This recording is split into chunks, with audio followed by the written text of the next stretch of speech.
My name is Ethan, and this took place when I was a sophomore in college. When I didn't get a dorm after freshman year, I scrambled for off-campus housing. Long story short, I ended up in a co-op, part of a 3-house community that was sort of near campus but not really. It wasn't ideal, but it was cheap, and I didn't have many options. Plus, I had a bike, so I didn't really mind the extra travel time. Most of the residents were young students like me, but there were a few exceptions. There were a handful of alumni, 1 or 2 teaching assistants, and a few older people getting their degrees later in life. But the person who immediately stood out to me was an older woman who lived in one of the other houses. From what I could tell, she was maybe in her late 50s, even though she looked a little older than that. She had graying hair and walked with a sort of limp, like she had some kind of back injury. She was really quiet and mostly kept to herself, and she always had this blank expression on her face. I assumed she had some kind of connection to the university, maybe faculty or an alumna, but no one explained, and I didn't ask. The first time I saw her do something strange was in our common kitchen, which was a little weird to begin with, because the 2 other houses had their own kitchens, so I wasn't sure why she'd be hanging out in ours. She wasn't cooking or eating or even talking to anyone. She was just standing there while the rest of us were talking, running around, making dinner, and listening to music. She didn't try to join in, she just watched us blankly. I caught eyes with her a few times, and part of me got the feeling that she was watching me specifically, even though I knew that was unlikely. No one acknowledged her, which I thought was a little weird too. Maybe they knew something I didn't. Later that week, I was doing some homework in my room when I saw her again. I glanced out my bedroom window, and there she was, staring up at me. As if that wasn't strange enough by itself, she wasn't even on the sidewalk but rather in the middle of the street. It was getting late, and it was decently cold too. So she must have been freezing out there. I couldn't tell if she was looking into my window, or just in the general direction of the house, but I felt like she was staring at me specifically. I don't know why I did it, but I waved at her, trying to be friendly. The moment I did, I instantly regretted it. She didn't wave back.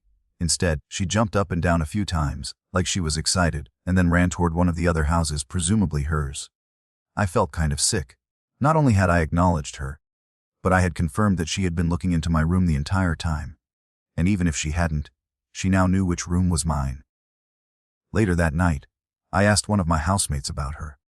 He told me that that woman had always been there, and that I should try my best to ignore her, like the rest of them did. I inquired further about her, but the guy genuinely didn't know anything and said he was just repeating what someone had told him when he moved in. It didn't sit right with me, so I asked around until I got some semblance of an answer. One of the seniors in the specific house she lived in told me that she was associated with the university and was a little cookie, but that she didn't have a history of violence or getting physical. I asked him why no one found that as strange as I did, and he told me that they really couldn't control who lived there, as that decision was up to the property manager. I wasn't fully satisfied with that answer, but there was nothing I could do, so I tried to just block her out of my mind. But then it got worse. One night, I walked out of my room and nearly ran into her. She was in the hallway, standing right in front of my door. I literally jumped back because she caught me so off guard. It was past midnight on, like a Tuesday, so the house was mostly dead. She didn't say anything when she saw me. She barely even reacted. Instead, she just turned and walked away, as if I were the one who had intruded on her. I'm not going to go into every little detail, but there were several more occurrences like that one, where I caught her either snooping somewhere where she had no business being or doing something she had no business doing. At some point, I lost my room key. All 3 houses had once been part of the same hotel, so all the rooms had personal locks and keys. It was a co-op, so most people just left their doors unlocked. But I was someone who couldn't sleep comfortably knowing someone could just walk into my room, so losing my key was a big deal. Everyone had a spare, including me, but I was pissed because I'd have to go make a copy of the key, and that was an extra annoyance I couldn't afford at the time. A few nights later, I woke up randomly in the night. I wasn't sure why at first, but then I heard it. There was a soft bumping coming from my closet every 20 seconds or so. It sounded like something shifting behind the door, like something was moving inside my closet. I'm not one to scare easily, and I'm definitely not one to be helpless in a dangerous situation, so I was going to deal with this myself. I quietly got out of bed and took a deep breath, I slowly walked over to the closet, trying to keep my breathing under control. My heart was racing. In one fluid motion, I ripped the closet door open and screamed like a crazy person. Just as I expected, the woman was in there. She had one of my ties wrapped around her neck, and her eyes were wide open. She was holding a kitchen knife with her other hand. My scream must have startled her because, before I could react, she lunged at me with the knife outstretched. I screamed again, only this one wasn't pretend. It was a scream of pure fear. I wrestled her to the ground and was able to disarm her pretty easily, given how frail and small she was. That didn't make the situation any less terrifying, though. She kicked and fought and bit as I pinned her to the ground, screaming the whole time. I yelled for help, and I heard some doors slam, followed by some of my housemates running down the hall. My friend Noah immediately helped me immobilize the woman, and the two of us kept her pinned while someone else called the police. The rest of the night was a blur. The police got there quickly and arrested her on the spot. By that point, she had stopped screaming but refused to say anything either, which was extremely unsettling. The cops found my room key on her. Real big shocker there. A few weeks later, we got our answer about who she was. Apparently, she was the property manager's sister, who he had been letting live there under the radar. She had severe mental health issues, and instead of getting her proper care, he had just thrown her into one of the unoccupied rooms. I believe the property manager was eventually arrested for negligence and a slew of other things, and rightfully so. I honestly blame him so much more for what happened than her. If anything, I feel bad for her, but my pity won't erase the fact that she tried to kill me. I could have lost my life that night. I have no idea why she seemed so interested in me specifically, but I can only hope nothing like that ever happens to me again. I'm graduating soon, and I'm definitely going to miss college. But I don't think I'll ever be able to look back at my time here without thinking about that night. This isn't really my story, but I essentially watched the whole thing happen, so I'm telling it anyway. I've lived in a modest 2-story home with my husband Oliver for the better part of 20 years now. All of our kids are out living their own lives, and I couldn't be prouder. But what I'm about to tell you happened last year. Someone had just moved into the house across the street, which was really nice because I was getting sick of looking out at a vacant house all the time. I'm retired, so I spend a lot of time on my front porch knitting, reading, enjoying the weather with my husband. You name it. I also listen to a lot of true crime podcasts out there, and sometimes I'll just play music. The person who moved into the house across the street was a young guy, maybe in his mid-20s. He drove an expensive, looking Beau and always dressed in flashy clothing, so I figured he was either well off or seriously pretending. I hope I'm not giving the wrong impression about him. He was actually really sweet. He introduced himself to us after a few days. His name was Liam, and he was a few years out of college, like I had guessed. He was a really bright guy and got along really well with Oliver. They laughed and talked about sports, and Oliver even dropped a few of his own college stories that I hadn't heard in a long time. Liam said he worked in the entertainment industry and that he did freelance work for some internet personality. Whatever that means. It kind of went over my head, but it must have been lucrative. He looked pretty wealthy. Like I said, he talked about stocks with Oliver and told us about some of the investments he was making. All in all, he seemed like a nice guy. Things were normal for a few months. Like I said, I spend a lot of time on my porch, so Liam would often wave to me when leaving his house, and I always waved back. I can't remember exactly when, but I started noticing the same girl going over to Liam's house every so often. She drove a little white convertible, and she was pretty young, blonde, the type of girl you'd expect a guy like him to date, to be frank. She dressed a bit scandalously, which I didn't fully appreciate. I figured she was his girlfriend, maybe checking on the house while he was out. She had her own house key, so it made sense. It became a regular thing. Once, maybe twice a week, I'd see that car roll up while Liam was gone. She'd go inside, stay for a while, then leave. I didn't really understand what she was doing, but young people date differently these days, so I kept my thoughts to myself. Then one evening, I saw them together. Liam pulled into his driveway with her in the passenger seat. That confirmed it. She was his girlfriend, just as I had assumed. But shortly after that day, things started getting tense. At least that's what it seemed like. One afternoon, I was out tending to my little garden when I heard shouting from across the street. Liam and the girl were standing in the driveway, yelling at each other. I couldn't catch what they were arguing about, but I didn't need to. She kept throwing her hands in the air, practically spitting her words at him. It looked like she was going to strike him. Eventually, she got in the car, slammed the door, and tore off down the road. Liam shook his head and went back inside. I don't even think he noticed me. I figured it was a lover's spat. Every couple fights, and it wasn't my place to butt in where I was unwelcome. But then I saw that girl's car in front of his house again when he wasn't home. Not once, not twice, but multiple times.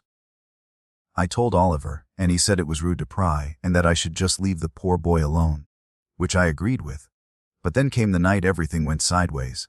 Oliver and I were asleep when we woke up to sirens blaring outside. We rushed outside, joining the handful of neighbors who had come out to see what was going on. Liam's house was swarming with police cars, an ambulance, the whole 9 yards. We watched as the cops emerged from his house with that girl in handcuffs. She didn't struggle or scream, just accepted what was going on and stared ahead with a blank expression. We saw Liam being rushed outside on a stretcher. He was a bloody mess, and I gasped at the sight. We didn't see him for a week after that. I was worried sick. When he finally came back, Oliver and I walked over to check on him. He let us in without hesitation and told us everything. Apparently, that girl, her name was Sophia, had confessed to everything, making things easy for the police. For starters, she wasn't supposed to have his house key. She had stolen his spare and made a copy without him knowing. According to him, she started asking him for things: fancy dinners, jewelry, expensive trips. When he hesitated, she got possessive and angry, which was when things started going downhill in their relationship. Every time she had shown up unannounced to his house, he hadn't been aware. She had access to his location through his phone, which I didn't even know was possible. She had gone through all of his stuff. But worst of all, she had planted hidden cameras in his room. Every time she went back to his house when he wasn't there, she was replacing the camera batteries and making sure they were still working. The argument between them that I overheard was Liam's attempt at breaking up with her. She refused, and Liam reluctantly agreed to go on a break. Sophia had seen everything through the cameras, and the next night, she went to his house with a knife. I'm not going to explain the rest. You get the idea. Somehow Liam managed to get her to the ground, but not before she seriously injured him. The doctor said he was an inch away from needing surgery or dying. Oliver and I tried to console him, but he was visibly shaken. The last thing he said before we left was that he had learned his lesson about flaunting his money, especially around pretty girls. He moved out not long after. He said he didn't feel safe in that house anymore, and that his ex had tons of friends just like her, and he didn't feel comfortable with the thought that they might have known where he lived. We never saw him again. I pray to God he's doing okay. No one should ever have to go through something like that, especially not someone as young as him. When I moved into my new place, I was just looking for a fresh start. I won't get into the details, but let's just say I had a bad situation with an ex that made staying in my old city impossible. I ran into some money early in life and made some bad decisions about the kind of women I surrounded myself with. Lesson learned. The neighborhood I moved to is really nice. Low crime, quiet, mostly families. The houses here are really spaced out, which was partially what drew me there. But for some reason, the property next to mine is much closer in proximity than most of the other properties are to each other. And by the way, that house next door is huge. When I first saw it, I thought I could easily fit a family of 10. That's honestly what I assumed at first, that a big family lived there, great grandparents and everything. But I could not have been more wrong. Even though I tried to be low-key, I wasn't going to be a rude neighbor. I took it upon myself to introduce myself to everyone in the neighborhood. For whatever reason, I decided to introduce myself to my next-door neighbors last. I couldn't tell you why. Everyone else I met seemed really sweet and genuine. I'd say 90% of them were parents of young children. And yes, they were all slightly intimidating, purely based on how successful they seemed to be. I wasn't too sure how a younger guy like myself would easily blend into a community like that, but that was more of a personal concern. When I got around to meeting my next-door neighbor, my social battery was mostly drained from having spent the day making small talk with strangers. I knew if I just went back home, I was never going to be as motivated to meet them, so I just sucked it up and walked up their driveway. I had gotten accustomed to being greeted by someone middle-aged, so when a young-looking dude in a mullet opened the door, I was a little taken aback. He looked even younger than me, which was definitely a shock. I recovered quickly and went ahead with my new-to-the-neighborhood spiel. As I went on, he flashed me this massive smile and actually cut me off before I could even finish talking. He said something along the lines of, "Oh wow, someone who was born in my decade. What a nice surprise." I laughed and told him the same thing, venting to him about how out of place I felt as a single guy in his late 20s among so many families with kids. He told me not to worry about that, and that most of the people who lived here kept to themselves, which was kind of a relief for me. He introduced himself as Mason and told me I should come by for a drink sometime. I shrugged my shoulders and said, "Hell, why not right now?" To which I expected him to laugh and invite me in. Instead, though, he looked over his shoulder, like he was scanning his living room. And then he turned back to me, saying he wished he could, but he was busy working. I asked him what he did for work because it just seemed like a normal follow-up question to what he said, and he dropped his smile a bit. After a weird stare, he laughed and just said, "Finance," but didn't elaborate any more than that, which I thought was a bit strange. I told him, fair enough, and asked if he had any roommates. To my surprise, he told me he lived there alone, which was absolutely insane to me, given how big the house was. We chatted for a few more minutes, and he gave me his number before going back inside. I was excited that someone my age lived here, especially because he seemed like a really chill guy. But I couldn't get over how odd it was for someone like that to live all alone. And yeah, I know I was essentially doing the same thing, but you have to keep in mind my house wasn't even half the size of his. Anyway, I went back home and got on with my life. That was about 6 months ago. For a few weeks after that, nothing eventful really happened. I texted Mason a few days after he gave me his number to try and set something up, but he'd always complain about how busy he was and how sorry he was that we couldn't hang out. Eventually, I gave up with him. Not in a hostile way, just in a, you do you kind of way. I'm definitely not the type of person to bend over backward for someone who seems disinterested. I never saw anyone coming or going from Mason's place. No visitors, no parties, no girls, nothing. He never even got takeout delivered, which was strange to me because his car was always in the driveway. I genuinely didn't know what he ate because I literally never saw him leave the house.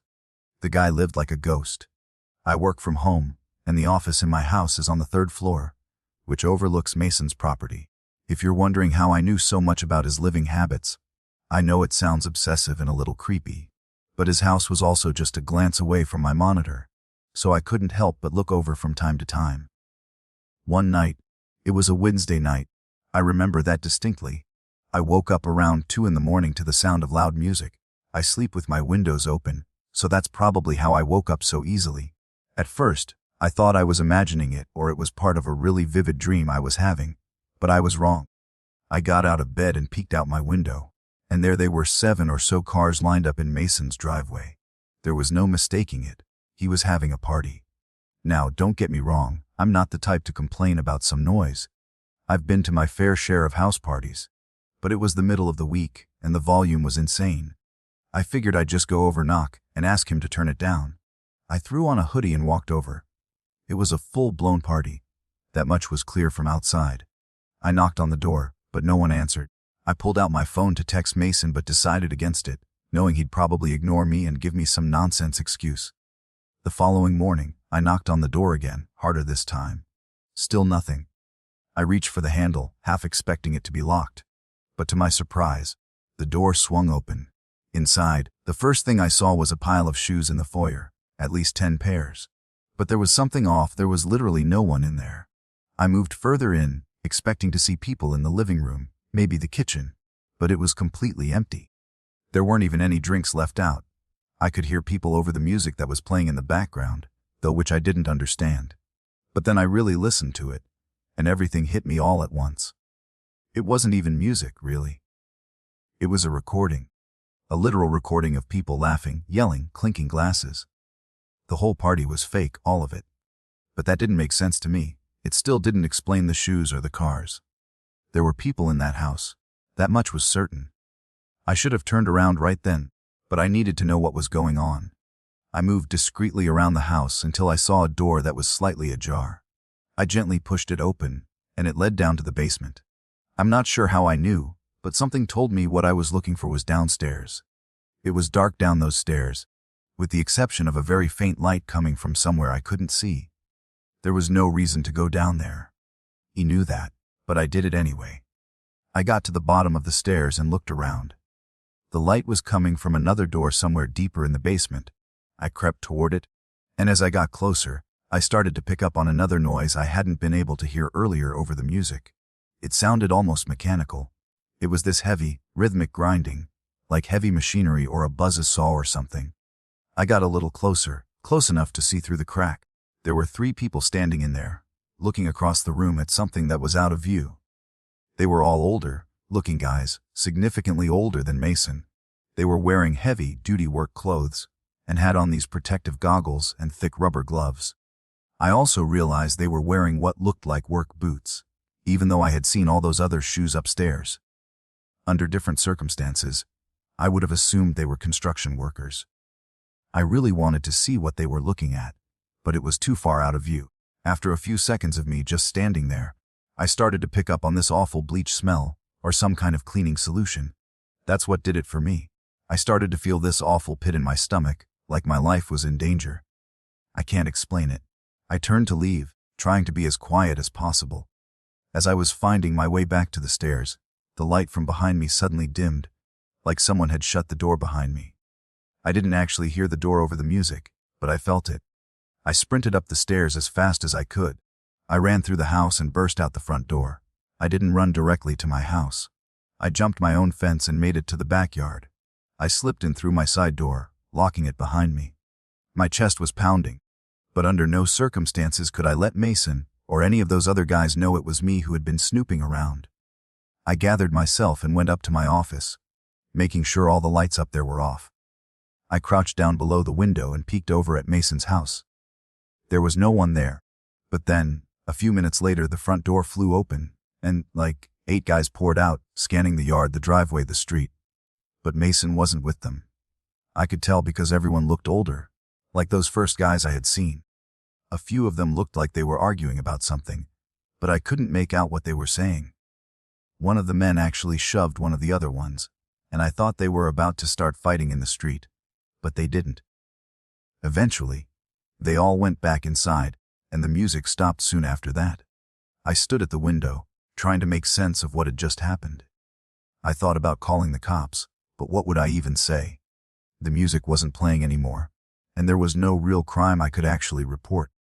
The thing I couldn't understand was how none of my other neighbors had a problem with the loud music, especially since most of them had children. I figured, if they had been able to hear it and I called the police, Mason would know it was me, and the shoes. I had no idea what that was about either. The people I had seen were all wearing boots, so did they bring extra pairs of shoes just to leave in the foyer? I had too many questions, and I didn't know what to do, so I just went to bed. The next morning, I woke up and looked out my bedroom window. Every single car was gone, including Mason's. I went upstairs to try and get some work done, but I couldn't concentrate and found myself looking over at Mason's house every 5 seconds. After a few hours of his car not being there, I decided to go for a walk, partly to clear my head but mostly to take some low-key glances through his windows. Nothing, though. Days passed, and Mason still didn't return. Or his car didn't, at least. I was baffled. With every passing day, I still couldn't figure out how my other neighbors had been able to sleep through all the noise that night, so I just straight up asked them. I went to a few houses and asked them if they had heard the party he had a few nights ago. No one knew what I was talking about, even after I told them which house it was coming from and how late it was. I thought I was going crazy. That was a few months ago now. The crazy thing is, Mason still hasn't returned, and it's clear no one is maintaining his house, as the grass is starting to get really long, and there's an untouched pile of packages leaning against his front door. I don't know what to make of this. It could be nothing. But I feel like no one would go to such lengths to disguise what they were doing with the fake party, unless it was something illegal. But would people going to such lengths really forget something as important as locking the front door? Maybe that's what those guys had been arguing about. I really have no idea, and the fact that none of my other neighbors seemed bothered by it makes me think I'm involved in some huge conspiracy or something. I know I'm just being paranoid, but I just have so many unanswered questions. When Mason returns, if he ever does, I'm debating whether or not I should just go and straight up ask him.